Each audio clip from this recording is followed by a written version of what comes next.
Habis maghrib tuh langsung bereaksi gitu, langsung dia tuh kayak gini loh, tangannya itu menggeram lagi mencakar-cakar dinding. Jadi ketika sudah saat itu saya panik, saya panggil petugas medis, perawatnya, saya bilang gini, "Mbak, ini mama saya ini kenapa?" Saya bilang. Padahal saya udah tahu nih, cuman saya ndak ngomong kan. "Waduh Bang, mamanya ini bukan sakit medis nih," dia bilang. "Bawa pulang aja." Transfer energi itu dari rokok. Jadi asap itu sudah penuhi ruangan. Ah itu tuh udah ada kalau kata orang bilang apa ya? Kodamnya beliau tuh udah bereaksi di situ. Syarat itu rokok.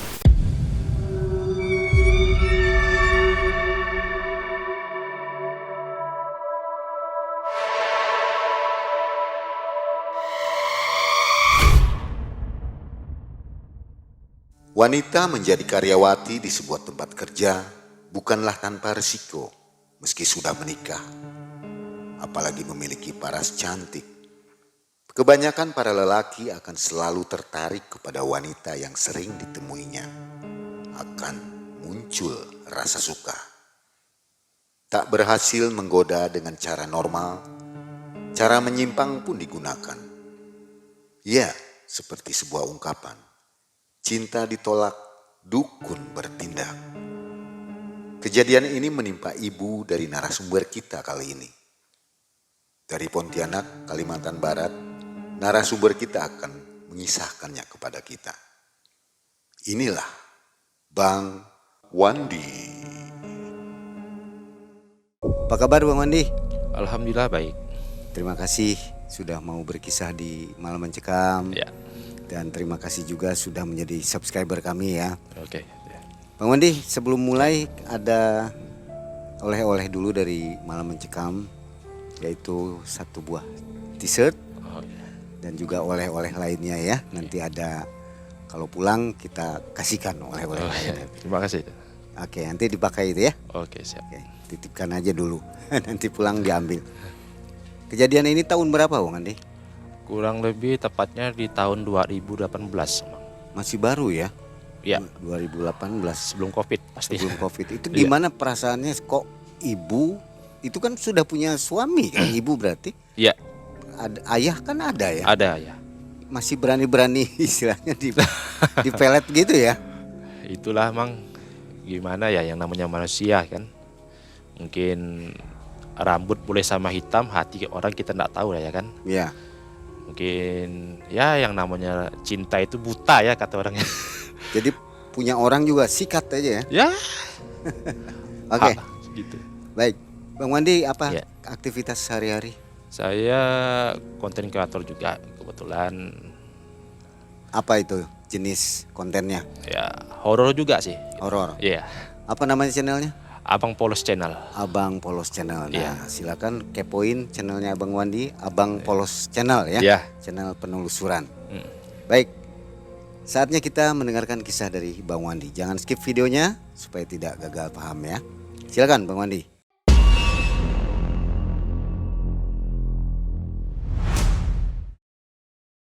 Gini Mang ceritanya. Kurang lebih di awal tahun 2018 kemarin itu kan sebelum Covid, mama saya itu ya kan kebetulan beliau itu bekerja di perusahaan di kabupaten, salah satu kabupaten di Kalimantan Barat ya gitu kan. Mama saya itu kan bekerja sebagai koki kalau di perusahaan ya kan. Nah, kebetulan itu pada saat itu kan mama saya itu kan bekerja kurang lebih itu baru sekitar 3-4 bulan lah pada saat itu.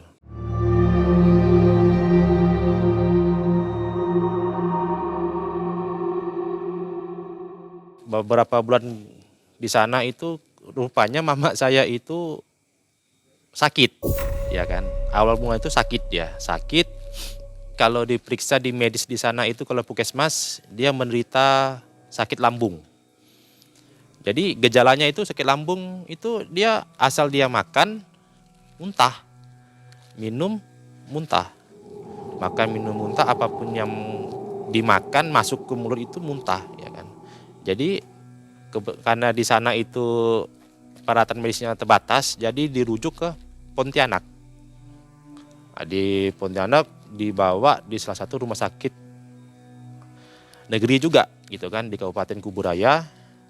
Nah, beliau dibawa sudah dalam keadaan tidak sadarkan diri sih, tepatnya dari perusahaan itu kan udah sakit keras, bawa sampai di Pontianak sekitar jam 7 jam 8 pagi sampai, itu langsung masuk ke UGD.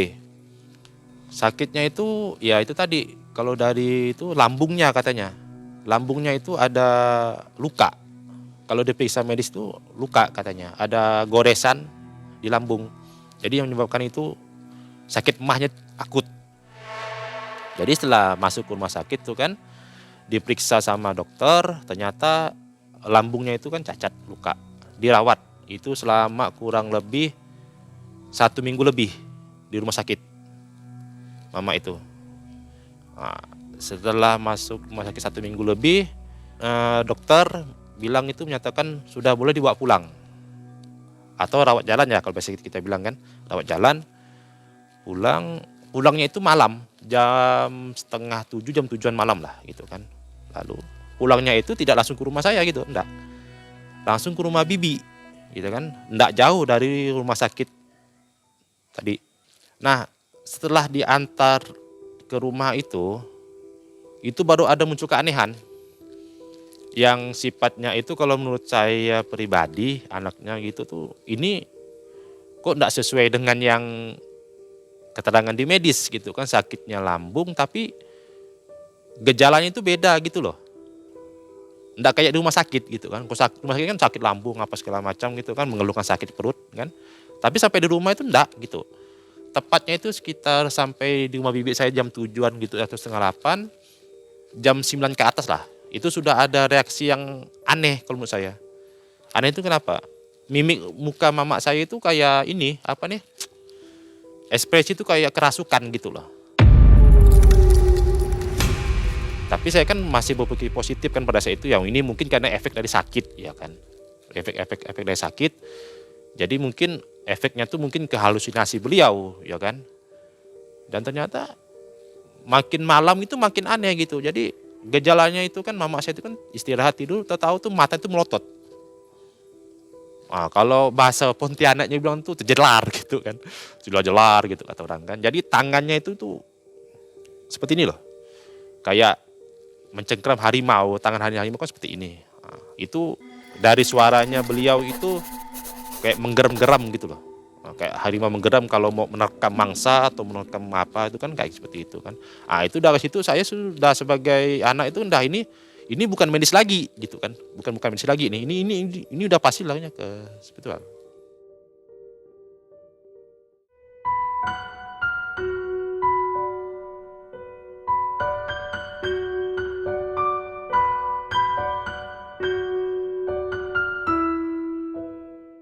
Itu tetap di atas jam 9, paling sering di atas jam 9 malam itu ketika kalau orang sudah pada istirahat tidur. Dan semakin malam itu kan semakin ekspresi itu semakin ekstrim. Ya kan? Semakin ekstrim. Paling yang vitalnya itu kalau udah jam 11 malam. Ah, itu sudah full.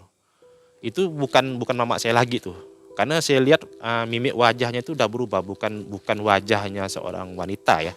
Sudah berubah total. Kayak ini kayak perpaduan antara wajah laki-laki dengan wajah cewek gitu loh. Jadi jadinya tuh enggak tahu tuh semerautan gitu kan. Enggak jelas lah gitu kan. Jadi mata hitam tuh kecil, agak-agak mengecil. Hawanya itu sudah mistis sekali pada saat itu. Di rumah itu udah full. Dari depan pintu masuk sampai ke belakang tuh hawa tuh udah lain. Jadi saya berinisiatif ya kan, memanggil ulama juga, bisa bilang ulama, Pak Haji lah kalau bahasa bilangan itu, untuk mencoba ngobatin mama saya itu kan. Jadi kalau udah muncul gitu diobati ya kan, ya dengan metode-metode baca-baca ayat doa segala macam ya kan.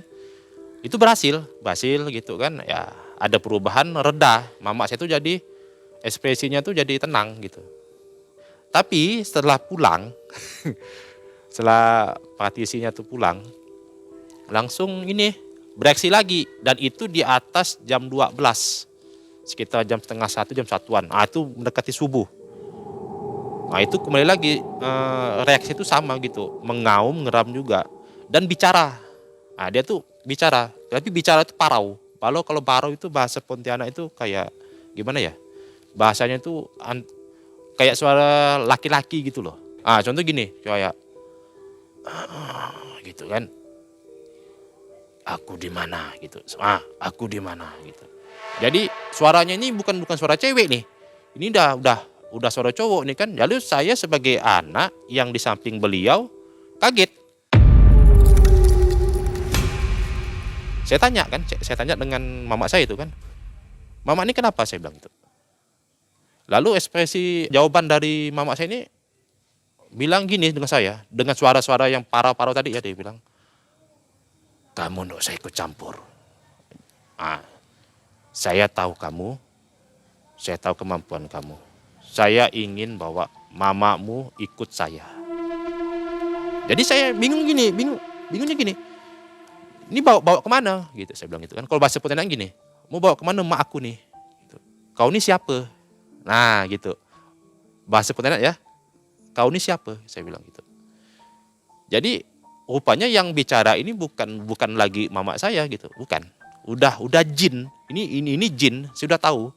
Ketika saya rasa pun di belakang pundak mama saya pun sudah ada kayak energi-energi yang sifatnya itu kayak kelistrikan gitu loh, kayak ada sengatan listrik gitu loh, tapi kecil kayak baterai lah gitu.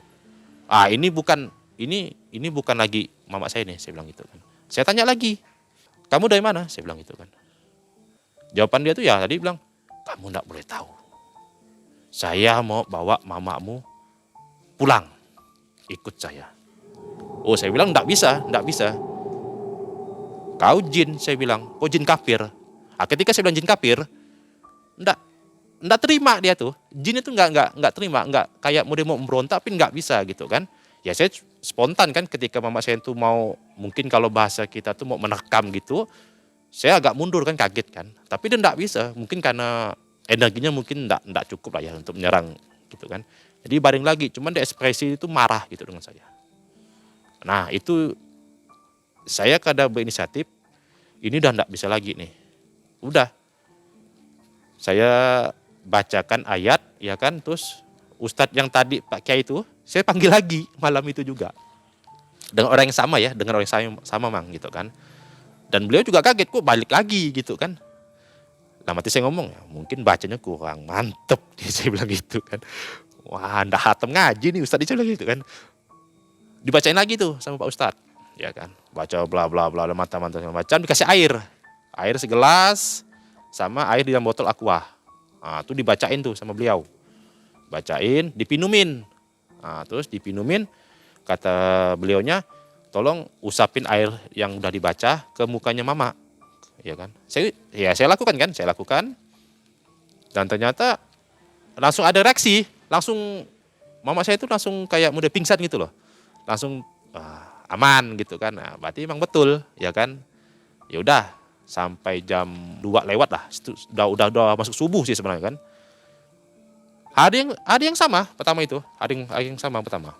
Hari pertama sembuh, ya kan? Besoknya enggak lagi balik nih, Mang. Hari pertama aman, enggak balik lagi, cuman medis, ya kan? Hari kedua malamnya juga aman, ya kan? Aman nih, aman. Dan anehnya itu langsung sehat. Nah, langsung sehat. Kayak bisa duduk gitu loh. Kayak enggak ada sakit apa-apa gitu. Itu anehnya itu. Pikir saya, alhamdulillah ya kan, mungkin pertolongan Allah ya, katakan pertolongan Tuhan gitu kan.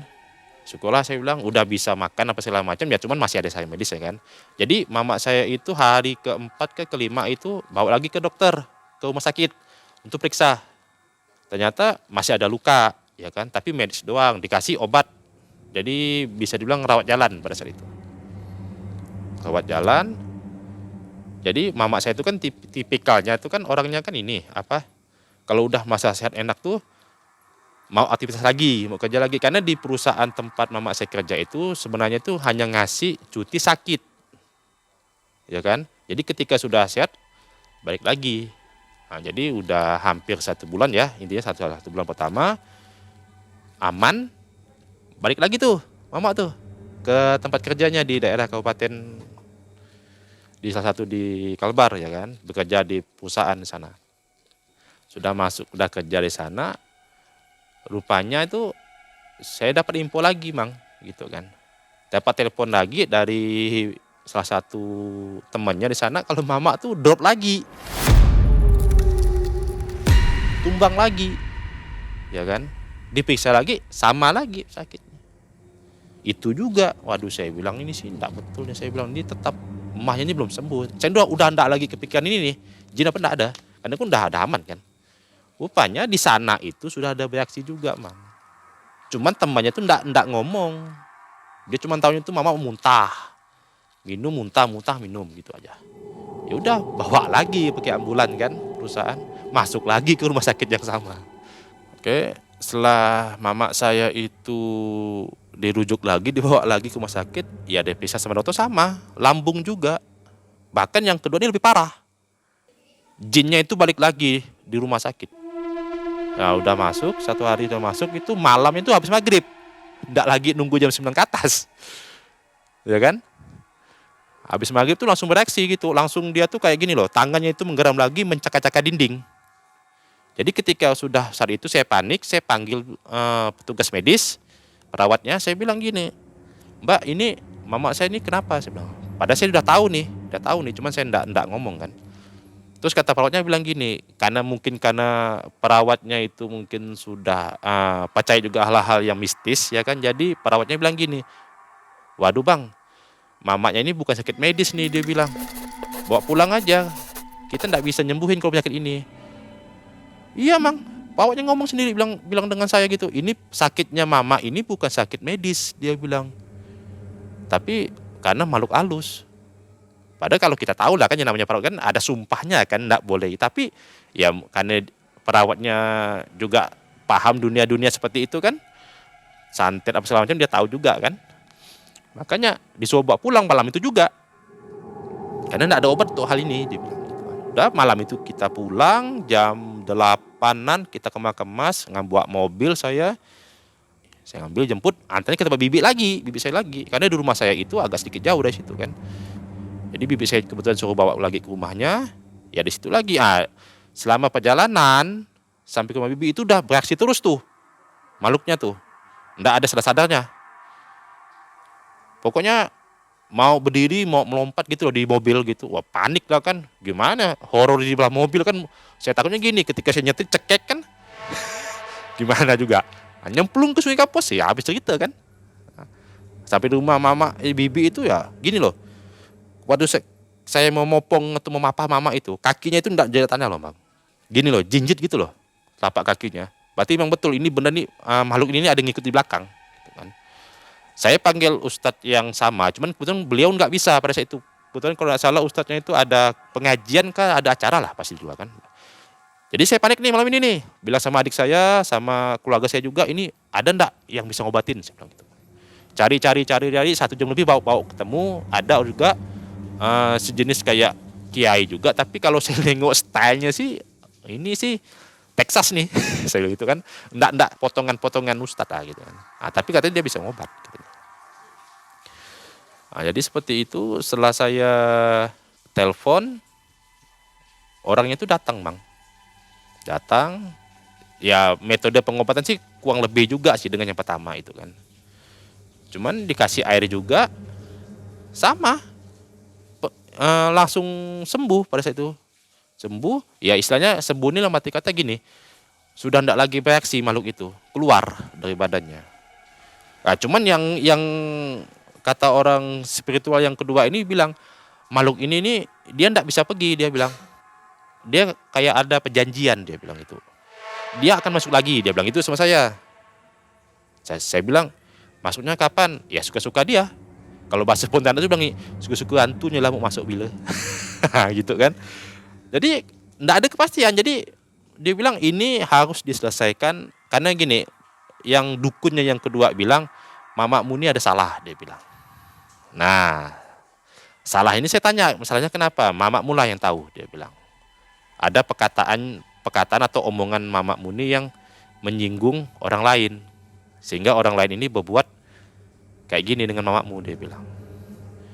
Jadi saya bilang, aduh, kalau masalah mulut ya buat urusannya, saya bilang gitu kan. Jadi gimana nih Pak, saya bilang gitu kan. Ya harus diobat lah, enggak bisa. Kalau enggak, ini bisa fatal katanya bang. Udah khawatir, aduh saya bilang, bisa sembuh enggak ya nih, saya bilang. bisa sembuh dia bilang katanya. Awas dia rutin dia bilang. Jadi dicoba lagi itu pada malam itu. Bagus.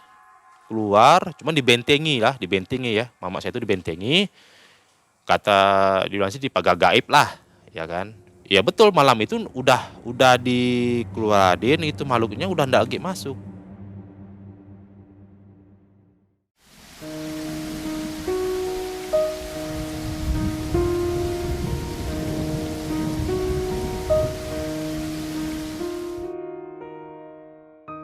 Sampai subuh kita ronda ya, sampai subuh tuh aman. Ah, kalau siang tuh nggak pernah bereaksi apa-apa. Kalau siang tuh pasti tidur bawaannya. Jarang tuh bangun tuh. Pokoknya kalau udah siang tuh pagi sampai jejak ke sore itu tidur.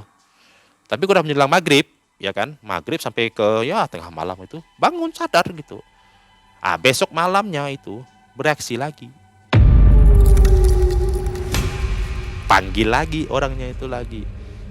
Ya diobatin lagi gitu kan. Dengan cara yang sama, disembur apa segala macam, hilang ya gitu lagi. Berarti kan memang betul dia bilang kan nanti ini balik lagi dia bilang. Ini jinnya kuat dia bilang. Ini jinnya ini kuat. Orang yang kirim barang ini ke badan mamamu nih, ini orangnya ini kuat ilmunya. Ya kalau kita bilang ilmu ilham tingkat tinggi lah kalau di sini kan. Jadi baca mana lah saya bilang. Kalau bahasa kita bilang kan gimana lah solusinya nih Pak saya bilang gitu. Kata dia bilang sih harus dimandiin dibilang. Waduh, sedangkan mama saya aja kena air aja udah gigil. Kena dikit udah gigil gitu. Apalagi dimandiin kan? Mungkin udah kayak batu es. Jadi saya bilang gimana? Ya udah dipinumin airnya dibaca, dipinumin, terus dibasuh dari kepala sampai ke kaki. Diusap-usap gitu loh. Nah, itu efektif. Sembuh. Ya sama kayak yang pertama. Lama beberapa hari sembuh. Nggak balik lagi, Mang. Ya kan, nggak balik lagi. Kebetulan mama saya kan udah mulai sehat. Dia bilang dia pengen lagi kerja, ya kan. Saya sebagai anak ini sudah melarang. Nggak usah lagi, saya bilang gitu. Jangan lagi pergi ke sana, cukup di rumah aja. Jangan lagi kerja, saya bilang.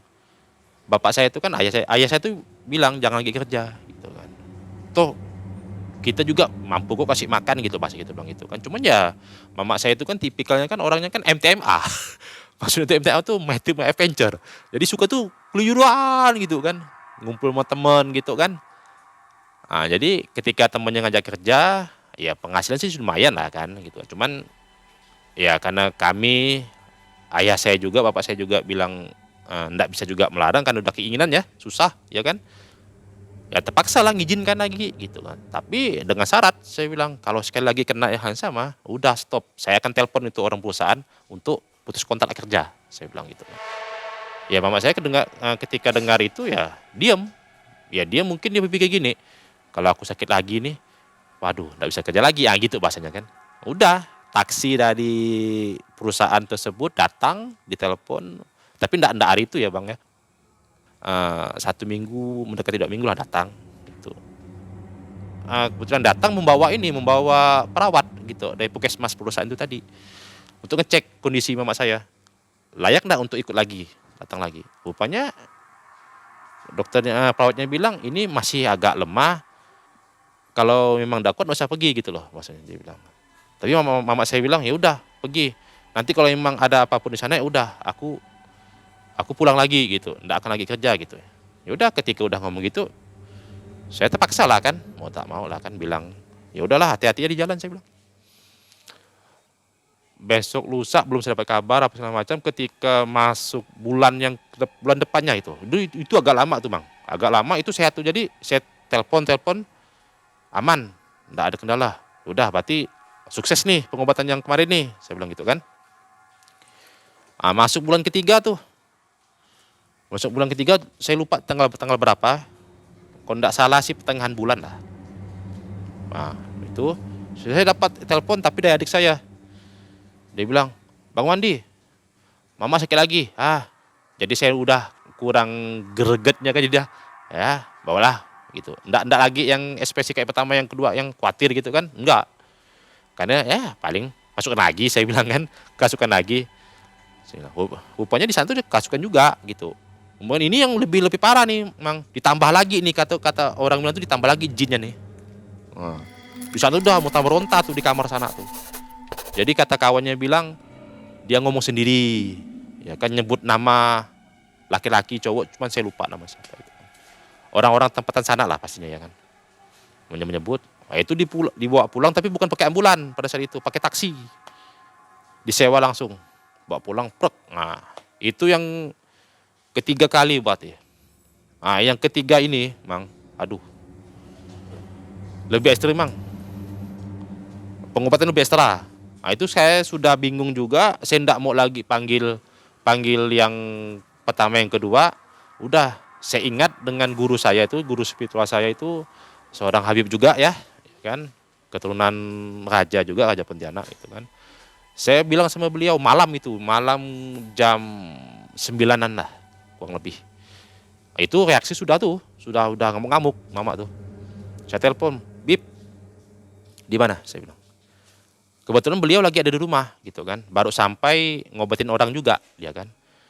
Beliau tanya, "Ada apa, Wan?" dia bilang gitu. "Beliau minta tolong enggak, Bib?" saya bilang gitu kan. "Mama saya ini pulang dari kerja di luar kota, sakit kemasukan. Ini yang sudah yang ketiga kalinya." Waduh, dia bilang kan, "Kenapa enggak ngomong dari awal?" gitu kan. "Ya, panjang, Bib, ceritanya," saya bilang gitu. Saya jemput beliau. Saya jemput kurang lebih setengah jam lebih. Sampai ke rumah beliau saya jemput. Ah, di jam jalan itu saya enggak ada ngomong-ngomong nih, paling ngomong singkat-singkat aja kan gitu kan. Sampai di rumah bibi saya lagi itu. Ah, Habib tuh udah tahu ketika beliau nginjakan kakinya masuk ke rumah bibi saya itu udah tahu. "Wah, ini Ban," dia bilang. "Ini ramai ini rumah nih," dia bilang.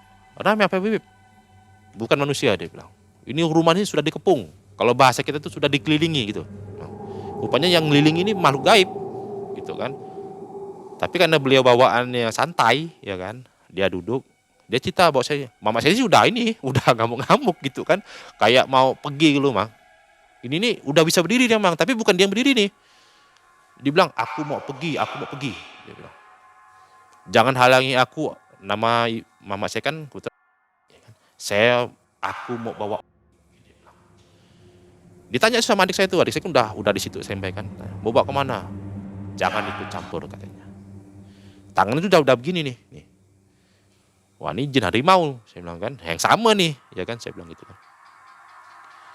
Jadi adik saya bilang, "Kalau kau mau bawa mamaku, hadapi aku. Kau bukan tandinganku," dia bilang. Wih, ini jin soplak nih. Kalau adik saya bilang, "Kalau kau berwujud manusia, udah ku hajar," katanya dia bilang. Ya karena jin kan apa ini. Jadi kata si Habib bilang itu dari jauh tuh udah dikasih omong sama guru saya kan. "Kau diam di situ," katanya. Jadi dia dengar. Tapi Habib tuh ngomongnya di hati. Saya pun enggak dengar kan, rupanya dia noleh. "Kau siapa?" dia bilang. Saya bilang tiba-tiba ngadap ke kami ke ruang tamu gitu kan, mama saya kan. Ditunjuk gini nih. "Kau siapa?" dia bilang. "Udah tenang," kata Habib bilang. Karena perawakan guru saya itu tenang orangnya, jadi ndak gopoh-gopoh ya kan. Diajak bicara, jinnya itu. Awal-awal ngajak bicara tuh, sok-sok jago lah ya. Meremehin lah gitu.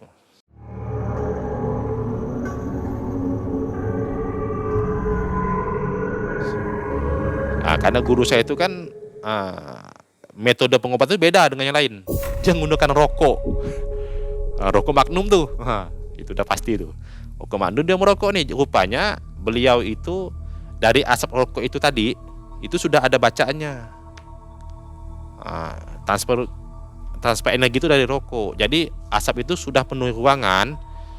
Nah, itu tuh udah ada kalau kata orang bilang apa ya? Kodamnya beliau tuh udah bereaksi di situ. Syarat itu rokok.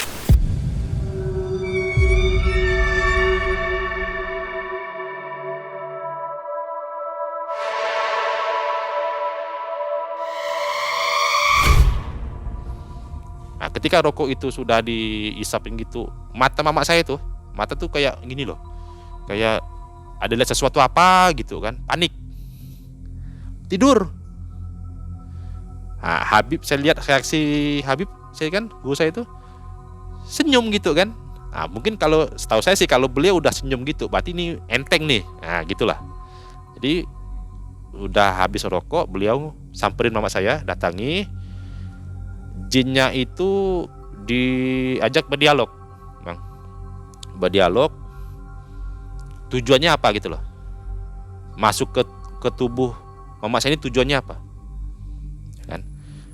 Jin itu awalnya enggak mau cerita. Dia bilang, saya hanya ditugasi untuk membawa mama saya maksudnya. Jelas setelah dengar udah beberapa kali tanya baik-baik enggak mau, ini bandel jinnya kan, bingal. Langsung agak dikerasin nih sama si Habib. Kau mau keluar atau enggak? Kalau enggak mau keluar, kau ku habisi, ku bakar di sana. Nantangin. Kalau kau berani, dia bilang gini, bahasanya gini, kalau kau berani, lawan aku, tunjukkan kekuatanmu. Ya udah, pada saat itu Habib tuh langsung santai, dia bilang, diambilkannya apa nih, kunyit apa itu, terus ditempelin di antara celah ibu jari dengan itu, teriak tuh jin, teriak gitu kan, dikepit gini pakai, ini kan ibu jari ini kan, dikepit gini. Ada sahang, kalau ya sahang ya apa itu, kunyit gitu kan, kepit gini, teriak kesakitan. Nah, itu dibilangin gitu aja kok udah kesakitan, apalagi melawan aku. Nah itu. Jadi gini, jadi mama saya tuh gini melawan dengan tangannya tuh gini, kayak adu ilmu gitu loh, Mang. Itu kan. Jadi si Habib tuh bawain santai gini. Beliau tenang, hidupin rokok lagi. Taruh rokok, ya tangan beliau seperti ini, lantai, ditarik napas, gitu, langsung terpental gitu. Belum apa-apa udah terpental mama saya kan. Berarti kan ini kan udah secara ini kan udah masuk, ya kan. Jadi mama saya udah merasa terpental gitu, nggak mau lagi melawan. Mungkin jin ini udah tahu, ya kan, dibacakan ayat segala macam, ditanya baik-baik. Nah, udah terpental gitu, terbading sadar ngomong, itu bisa ngomong baik-baik, Mas. Langsung jin itu mulai emosi mereda, bisa ditanya gitu kan, dari mana segitu kan. Rupanya dia ini suruhan. Enggak, dia enggak mau sebutin tuh, dukunnya yang nyuruh dia datang tuh enggak mau sebutin. Kalau namanya enggak disebutin, Mang. Dari sebutin sama jinnya ini tadi, dia cuma ngasih ciri-cirinya aja. Dia bilang kan, ciri-ciri ini laki-laki yang sudah beristri. Dia bilang, dia minta dengan tuan saya untuk membawa atau mama saya itu tadi. Nah, setelah dia minta seperti itu, ya kan, Habib guru saya itu bilang, enggak bisa seperti itu caranya. Dia bilang, ini perempuan, dia bilang, kata Habib bilang, ini perempuan sudah ada pasangan, sudah ada suaminya, sudah ada anak, nggak bisa main seperti itu. Jinnya ini ya bisa dibilang yang namanya babu ya, jin babu ini hanya taunya diperintah aja. Dia bilang, aku tidak mau tahu, ya kan, tugasku hanya membawa Wati ke tempat tuan saya, seperti itu. Udah itu aja, dia bilang. Ditanya lagi nih, fisikmu kau wujud seperti apa? Ya kan? Kau jin apa? Saya harimau, dia bilang. Jin kafir kan? Enggak terima dia, Mang. Enggak terima dia. Dibilang jin kafir itu enggak terima. Tapi memang kafir kan. Ditanya sama si Habib, mau masuk Islam enggak? Enggak mau dia. Enggak mau dia. Sekarang kalau kau enggak mau masuk Islam, kamu mau keluar enggak dari badan ibu ini? Dari badan perempuan ini, dia bilang. Nggak mau. Intinya aku mau bawa ibu ini, aku mau bawa Wati ini. Malam ini juga saya akan pergi. Nggak bisa. Ditanya sama adik saya kan, mau bawa mama saya pakai apa? Dia bilang gitu kan. Itu urusan saya. Akan cepat sampai saya di sana. Wah, berarti ini kan dia bisa ngilang, bisa terbang, bisa apa kan? Kita nggak tahu kan. Yang namanya jin kan bisa buat apa aja kan. Jadi ketika udah sampai situ, guru saya si Habib itu udah bilang, oh ini nggak bisa nih, ini harus dikeluarkan ini. Proses pengeluaran itu tadi itu, Mang, itu waduh panjang. berjam-jam. Jadi dia tuh nggak mau keluar dia. Udah keluar nih, masuk lagi, keluar, masuk lagi. Jadi dihantam sama guru saya tuh, dihantam, KO. Nyerah dia pada saat itu. Pokok prosesnya tuh sampai jam 12, dari jam setengah 10, jam 10-an. Op, tiba-tiba mama saya tuh pingsan. Rupanya jin yang masuk ini keluar, balik lagi ke petuannya, balik. Rupanya ada yang jin yang mau masuk, kata guru saya kan. Wan, ada yang mau masuk, tunggu aku pagari, dia bilang. Jadi pada saat itu kata guru saya itu, rumah bibi saya ini sudah dikelilingi. Kalau bahasa kita bilang tuh satu truk ya, satu peleton tuh dikirimin dari sana tuh macam-macam jin nih fisiknya, ada bawa tongkat, ada bawa panah, bawa apa segala macam. Itu tuh udah keluar satu masuk satu gitu loh. Jadi dipagari sama si Habib. Itu udah nggak bisa masuk lagi. Alhamdulillah sih memang betul. Karena yang masuk lagi nanti nih, yang berikutnya masuk nih jin yang sama. Karena yang dikasih akses tuh jin yang ini nih. Tugas dia ini cuma satu, yang belakang ini cuman ngikut backup aja gitu. Wah. Ya kan? Jadi udah dihalau sama si Habib, dipagari segala macam. Start lagi tuh mulai itu jam setengah 1. Puk, datang masuk lagi dia. Masuk lagi. Wow, langsung megang lagi kan. Rupanya dia bawa pesan dari tuannya, dari dukun itu tadi. Jangan macam-macam, dia bilang. Kalau mau ilmu dengan saya, ayo, dia bilang. Ditantangin tuh.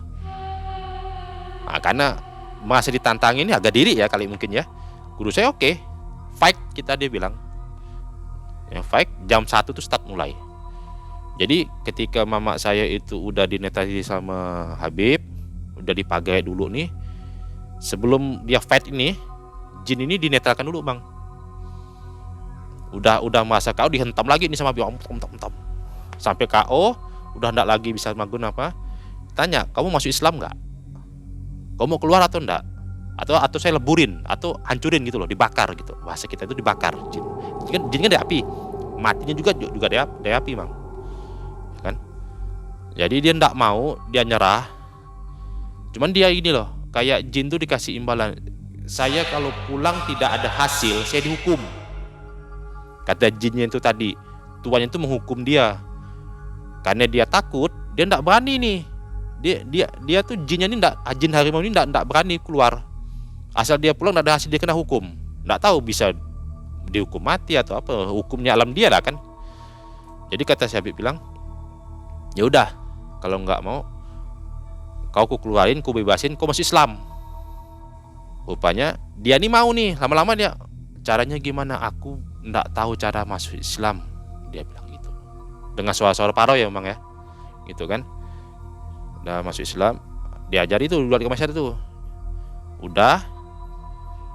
Udah diajak mau kan udah kayak masyarakat pas itu. Cuman namanya itu dikasih nama sama Habib tuh, sama guru saya. Abdullah kalau enggak salah. Abdullah apa gitu kan. Jadi aku kasih nama, dia bilang. Jadi dia merasa udah diislamkan jadi mualaf. Dia keluar. Dan itu dia minta sendiri, Bang. Tolong keluarkan saya.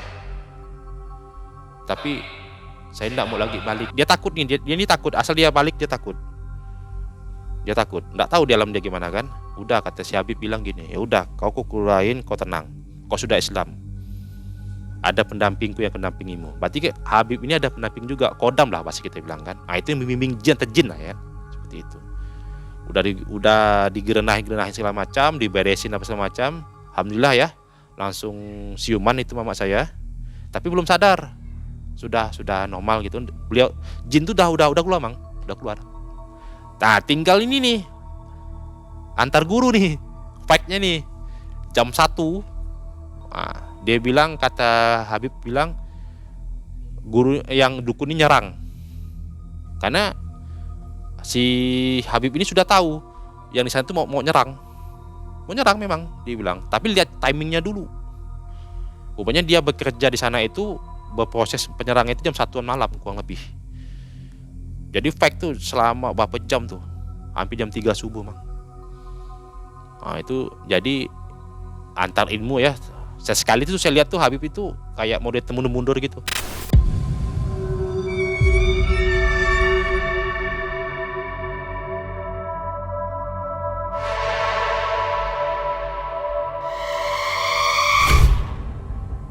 mundur gitu kayak fake gitu kan.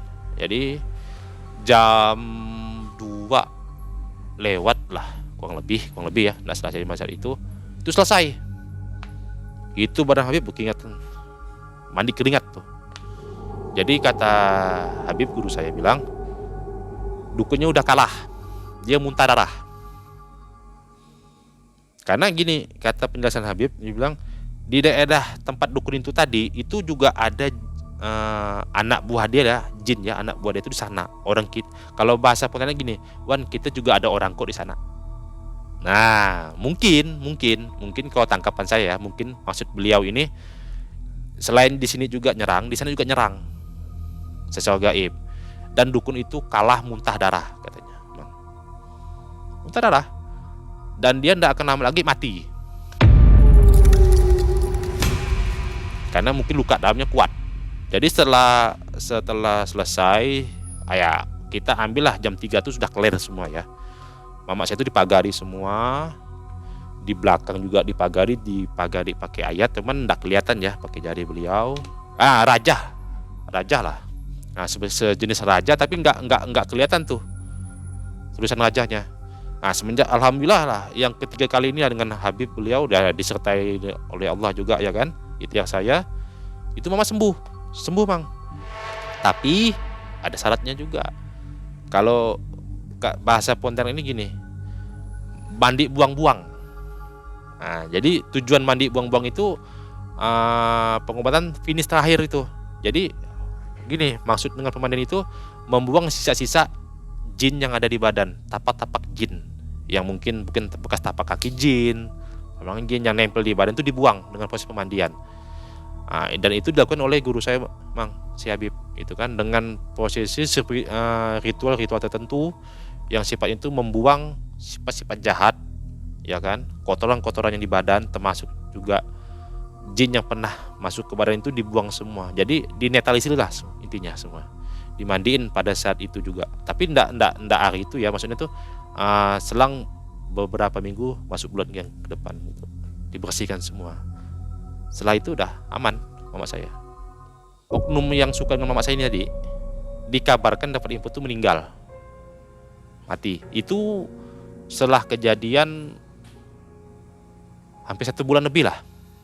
Setelah dapat info, mama saya itu dapat info kalau laki-laki yang suka dengan dia itu mati di hutan ketimpa pohon kayu. Nggak tahu sebabnya, apakah dia ketimpa pohon atau jatuh dari pohon, pokoknya timpa kayu, mati. Dan saya cek kebenarannya juga. Saya tanya dengan kawan saya yang itu taksi.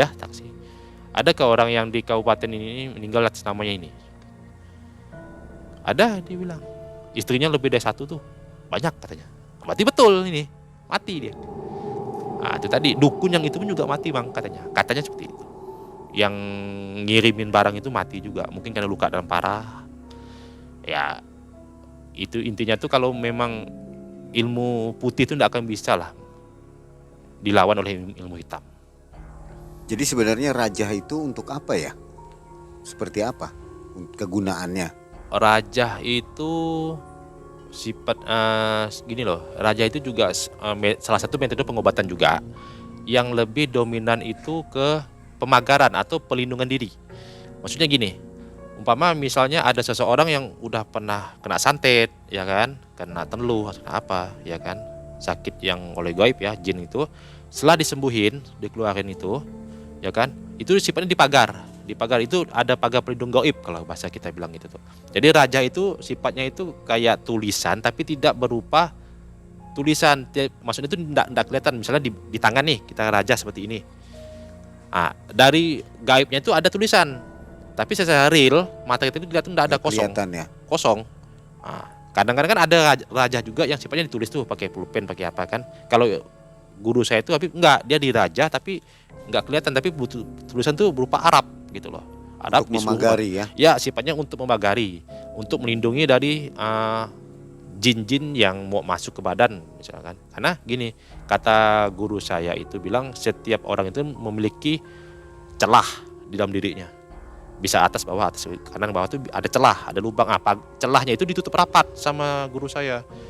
Jadi yang awalnya lubangnya segini nih misalnya ya, udah habis, dicor habis gitu. Jadi dia nggak bisa masuk lagi. Kalaupun bisa masuk lagi, ya tergantung dari yang dirajah itu tadi. Ada melakukan hal-hal yang sifatnya merusak rajah enggak gitu. Ya. Nah, seperti itu. Oke. Tapi sekarang ibu sehat ya? Alhamdulillah sehat. Udah nggak pernah diganggu-ganggu lagi. Alhamdulillah sampai saat ini saya dapat informasi juga karena saya telepon gitu kan dengan temannya, tanya dengan beliaunya langsung juga. Alhamdulillah udah enggak ada lagi rahasia Sama apa-apa. sekali ya, udah bersih. Alhamdulillah sudah, ini udah berapa tahun ya. Alhamdulillah sih belum ada lagi hal-hal yang aneh lah. Ya, masih kerja di tempat itu? Masih. Masih. Kemarin baru pergi lagi. Masuk lagi. Masuk lagi karena pada saat Covid itu kan sempat off. Jadi ada pengurangan karyawan. Nah, sekarang ini ada penerimaan lagi nih. Jadi mamak saya itu dipanggil lagi. Diterima lagi ya. Diterima lagi. Oke. Baik, Mas Wandi, terima kasih atas kisah yang inspiratif ini. Ya. Mudah-mudahan ibunya sehat selalu ya dan rumah Amin. tangga menjadi harmonis lah. Amin, amin. Tidak ada gangguan lagi. Ya. Akhir kata Mang Ai dan tim mengucapkan banyak terima kasih dari Kalimantan Barat, Pontianak.